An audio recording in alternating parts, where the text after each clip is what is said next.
Saudara, kita belajar kembali dari Alkitab. Sekarang kita mengambil dari Keluaran pasal 30 ayat 22 sampai 33. Demikian firman Tuhan. Berfirmanlah Tuhan kepada Musa, ambillah rempah-rempah pilihan, mur tetesan 500 sikal, dan kayu manis yang harum setengah dari itu, yakni 250 sikal, dan tebu yang baik 250 sikal, dan kayu teja 500 sikal, ditimbang menurut sikal kudus, dan minyak zaitun 1 hin.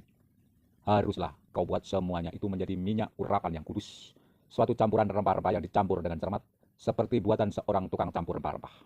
Itulah yang harus menjadi minyak urapan yang kudus.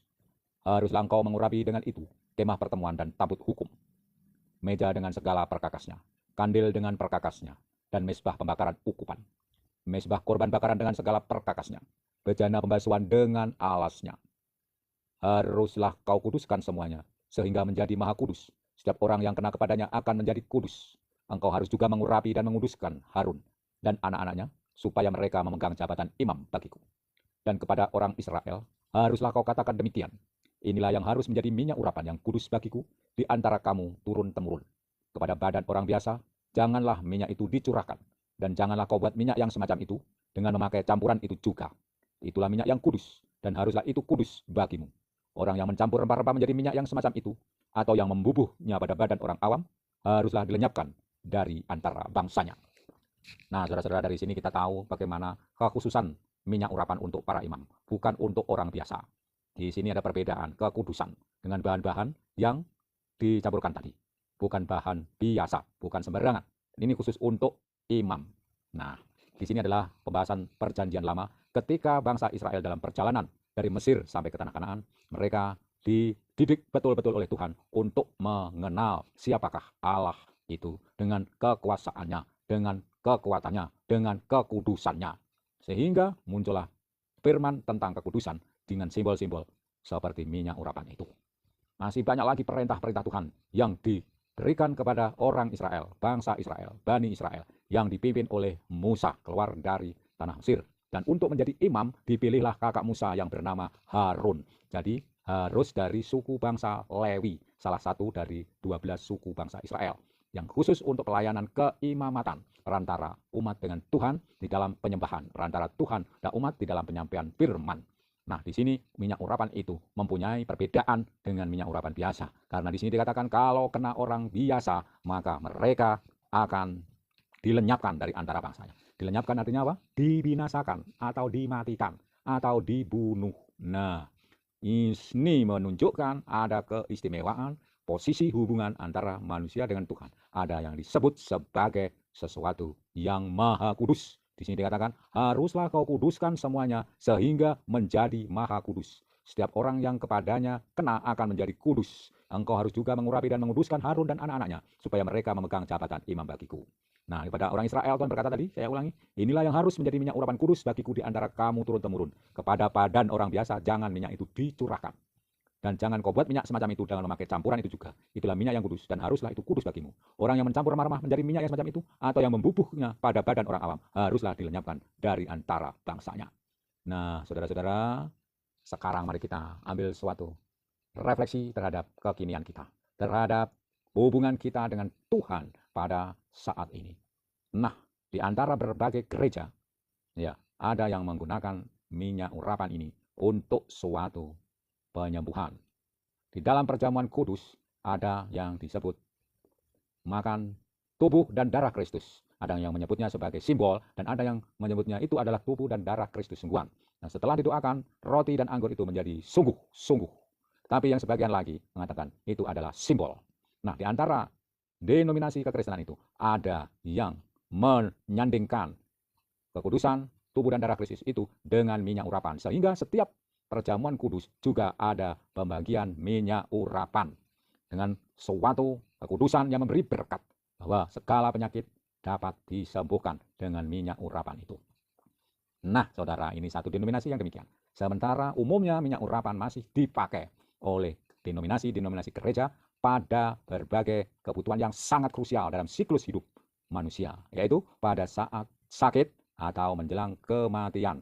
Biasanya pemimpin gereja, dalam hal ini pendeta, atau romo atau pastor mengurapi yang sakit itu, kalau Tuhan berkenan, maka akan sembuh. Tetapi bila mana Tuhan menghendaki yang bersangkutan dipanggilnya, juga akan membuatnya mudah, tidak mengalami kesulitan lagi di dalam proses, dalam siklus hidup itu untuk menghadap Tuhan. Jadi minyak urapan ini betul-betul mempunyai posisi sakral karena ada makna spiritualitasnya yang begitu dalam.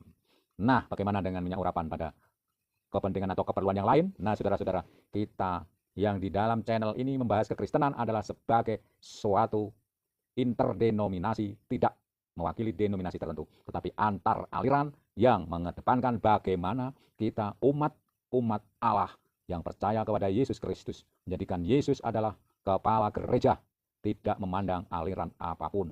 Jadi kalau membahas tentang minyak urapan ini, juga demikian kita bandingkan antara satu aliran atau denominasi dengan denominasi yang lain, sehingga mempunyai suatu tujuan utama, membuat orang awam yang tidak mengerti atau yang ragu-ragu atas keimanan karena begitu banyaknya aliran dalam kekristenan, mereka tertolong setidaknya oleh suatu pemikiran yang dapat menjembatani. Penjelasan di channel ini tidaklah sempurna karena latar belakang yang membahas ini bukanlah lulusan sekolah teologi, bukanlah lulusan sekolah filsafat, bukan lulusan sekolah kependetaan, bukan lulusan sekolah ministry pelayanan, tetapi adalah orang awam yang merasa terpanggil untuk mengisi kekosongan di mana banyak umat yang sering dibingungkan adanya perbedaan antar aliran satu dengan aliran yang lain. Sehingga ketika mereka menghadapi satu masalah dalam satu gereja, mereka dibantu untuk tidak segera buru-buru belajar keluar dari ajaran Kristus. Kalau misalnya di gereja mereka bermasalah tentang satu hal, alangkah baiknya tidak segera keluar gereja ke yang tidak ada Kristusnya. Tapi cobalah tanya kepada gereja lain yang sama-sama ada Kristusnya, meski berbeda penekanan atau ajaran firman Tuhan berdasar tafsir dari gereja aliran berbeda. Di sini ada contoh tentang minyak urapan tadi. Di dalam satu denominasi tertentu, minyak urapan itu menjadi sesuatu yang sakral, mendampingi perjamuan kudus. Tetapi di tempat yang lain tidak demikian. Oleh karena menganggap dapat menjadikannya berefek negatif, terjadi mistisisme atau kepercayaan yang berlebihan terhadap minyak urapan di dalam penyembuhan misalnya. Sehingga orang lebih menekankan mendapatkan minyaknya, bukan mendapatkan curahan Roh Kudus, bukan mendapatkan pembaruan iman tanpa minyak urapan. Nah, tetapi kalau aliran yang mengatakan minyak urapan itu mempunyai suatu fungsi yang sakral dan memberi mukjizat, hal itu ada di aliran yang lain, tentu akan ada pemahaman yang berbeda. Tetapi bagaimana menjembatani semuanya itu supaya kita umat yang sama-sama bertuhankan Yesus itu tidak bimbang dan bingung terhadap perbedaan antar aliran itu. Tetap kita saring seluruhnya adalah ada Kristus di dalam segala hal yang menjadi simbol-simbol kekristenan. Baik itu minyak urapan, baik itu tubuh dan darah Kristus, anggur dan roti, baik itu upacara baptisan yang berbeda antara satu aliran dengan aliran yang lain, baik itu tata cara beribadat, baik itu hari-hari yang digunakan untuk beribadat, baik itu tempat-tempat kudus yang dipakai untuk beribadat, lain waktu kita bahas, baik itu segala hal yang dipakai sebagai simbol-simbol kekudusan. Karena di dalam perjanjian lama penuh dengan simbol-simbol yang semuanya sudah dikenapi di dalam pengorbanan Tuhan Yesus Kristus di atas kayu salib. Misalnya tentang korban bakaran, korban sembelihan, korban keselamatan, korban penebus dosa yang di dalam perjanjian lama dengan upacara yang dipimpin oleh imam yang harus dikuduskan dengan minyak urapan itu dipakai lembu jantan dan domba jantan.